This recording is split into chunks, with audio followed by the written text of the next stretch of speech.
Viewers welcome to Shams home delight. இன்னைக்கு நம்ம சேனல்ல பார்க்க போறது குக் வித் கோமாளில மதுரை முத்து பண்ணியிருந்த சிக்கன் டிக்கா தாங்க. ரொம்பவே ஈஸியான ரெசிபி. வாங்க போலாம் வீடியோக்கு. ஏற்கனவே ஒரு வீடியோல ஹங்கட் எப்படி செய்யறதுன்னு நம்ம பார்த்திருந்தோம். இன்னைக்கு ஒரு ஷார்ட் வீடியோ ஒன்று பார்த்துடலாம் வாங்க.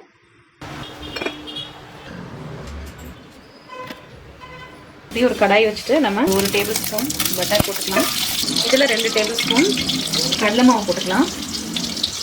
போட்டுட்டு இது பச்சை வாடை போகிற அளவுக்கு நல்லா லைட் ப்ரௌனாக இது நல்லா வறுத்து எடுத்துக்கலாம். ஹங்கர்டு வச்சுட்டோம். அடுத்து இது இப்படி அடுப்பில் சிம்மில் வச்சுட்டு இன்னொரு வேலையும் பண்ணிடலாம். இந்த ஸ்கியூ ஸ்டிக்ஸ் இருக்கு பாருங்க, நம்ம இதில் தானே குத்தி வைக்க போகிறோம் நம்மளோட டிக்காவை. இதை வந்து நம்ம தண்ணியில் ஊற வச்சிடலாம். ப்ரிப்ரேஷன்லாம் முடிக்கிற வரைக்கும் இது தண்ணியில் ஊறிட்டு இருக்கட்டும். பாருங்க, இது ஒரு லைட் ப்ரௌனாக நம்ம வறுத்துட்டோம். நல்ல வாசம் வருது. இந்த ஸ்டேஜில் இதை நம்ம ஆஃப் பண்ணிட்டு இறக்கிக்கலாம். ஸோ அடுத்து மசாலா ப்ரிப்ரேஷன் அப்போ நம்ம இதை ஆட் பண்ண போகிறோம். இப்போ நம்ம டிக்காக்கு மசாலா ரெடி பண்ணிக்கலாங்க. ஹங்கர்ட் பண்ணி வச்சுருக்கோம் இல்லையா, அது ஒரு 2 டேபிள் ஸ்பூன் மஞ்சத்தூள், 1/4 டீஸ்பூன் காஷ்மீரி ரெட் சில்லிங்க, இது 1/2 teaspoon garam masala, 1/2 teaspoon pepper, 1 teaspoon இஞ்சி பூண்டு பேஸ்ட், 1 டீஸ்பூன். இது வந்து நம்ம 1/2 கிலோ சிக்கனுக்கு எடுக்கிறோங்க. இது எல்லாமே 1/2 டீஸ்பூன். உங்ககிட்ட கசூரி மெத்தி இருந்துச்சு அப்படின்னா அது ஒரு டீஸ்பூன் நல்லா கையில் இப்படி க்ரஷ் பண்ணி போட்டுக்கோங்க. ஆப்ஷனல் தான். இந்த வாசம் உங்களுக்கு பிடிச்சிருந்ததுன்னா வீட்டில் அவைலபிளாக இருந்துச்சுன்னா யூஸ் பண்ணிக்கோங்க, நல்லாயிருக்கும் ஒரு ஃப்ளேவர். அப்புறம் நம்ம வறுத்து வச்சுருக்கோம் பாருங்கள் கடலை மாவு பட்டரில். ஆக்சுவலாக இதில் பட்டர் ஊற்றணும். ஸோ நான் கடலை மாவே பட்டரில் இதை நான் வறுத்துட்டேன். ஸோ அந்த கடலை மாவு, வறுத்த கடலை மாவு, பச்சை கடலை மாவு போட்டுறாதீங்க. அப்புறம் அது ஒரு மாதிரி பச்சை மாவு வாடை அடிக்கும். இந்த கடலை மாவு கூட ஆப்ஷனல் தான். உங்களுக்கு ரொம்ப ஒன்றும் ஒரு திக்கான ஒரு லேயர் வேண்டாம் அப்படின்னா நீங்கள் இந்த தயிர், ஃப்ரெஷ் க்ரீம் இருந்ததுன்னா ஆட் பண்ணிக்கலாம். இது போட்டால் அந்த ரெஸ்டாரண்ட் ஸ்டைல் உங்களுக்கு அப்படியே வரும். இந்த மாதிரி நீங்கள் ப்ரொசீஜர் ஃபாலோ பண்ணிங்கன்னா. எலுமிச்சை சாறு ஒரு 1/2 லெமன் புழிஞ்சுக்கோங்க. நம்ம இது எல்லாத்தையும் நல்லா மிக்ஸ் பண்ணிக்கலாம்.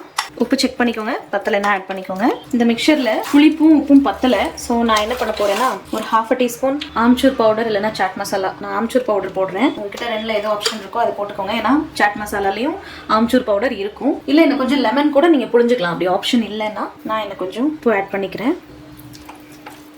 நான் ஆல்ரெடி பட்டர் போட்டுட்டேன், அதனால நான் என்ன பண்ணுறேன்னா தண்ணி ஊற்றி மிக்ஸ் பண்ணிக்கிறேன். வாசம் அப்படியே கமகமான தூக்குதுங்க. இப்போ நம்ம சிக்கனு மற்ற வெஜிடபிள்ஸ்லாம் மேரினேட் பண்ணிக்கலாம். டிக்காக்கு பார்த்தீங்கன்னா உங்களுக்கு சிக்கன் நெஞ்சு சதையாக இருக்கணும், நெஞ்சு பீஸாக இருக்கணும். எலும்பு இல்லாமல் போன்லெஸ் வாங்கிக்கோங்க. இந்த மாதிரி கொஞ்சம் பெரிய பெரிய பீஸாக கட் பண்ணி வாங்கிக்கோங்க. கொஞ்சம் capsicum, red bell pepper, yellow red pepper. இது உங்களுக்கு ஆப்ஷனல் இருந்துச்சுன்னா ஆட் பண்ணிக்கோங்க. இது எல்லாத்தையும் நல்லா மிக்ஸ் பண்ணி மேரினேட் பண்ணிக்கலாங்க. பாருங்கள், இந்த மசாலா சரியாக இருக்குதுக்கு.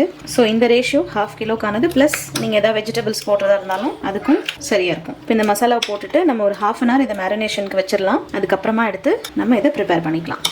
Skew sticks.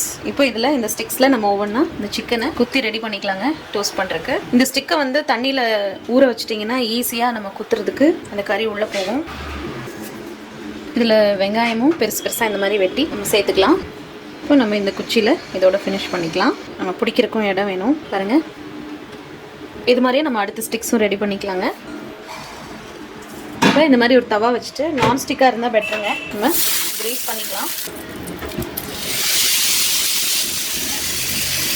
இந்த மாதிரி இட்லி பானோட மூடி இருந்துச்சுன்னா இப்படி மூடி வச்சிட்டிங்கன்னா சீக்கிரமாக உங்களுக்கு இது வெந்துடும். அடுப்பை லோ டு மீடியம் வச்சுக்கோங்க. அப்புறம் அது போக நம்ம மேலே ரோஸ்ட் பண்ணிக்கலாம். ஒரு 2 மினிட்ஸ் ஒன்ஸ் நம்ம இதை திருப்பி விட்டுட்டே இருக்கணுங்க, எல்லா சைட் வர மாதிரி.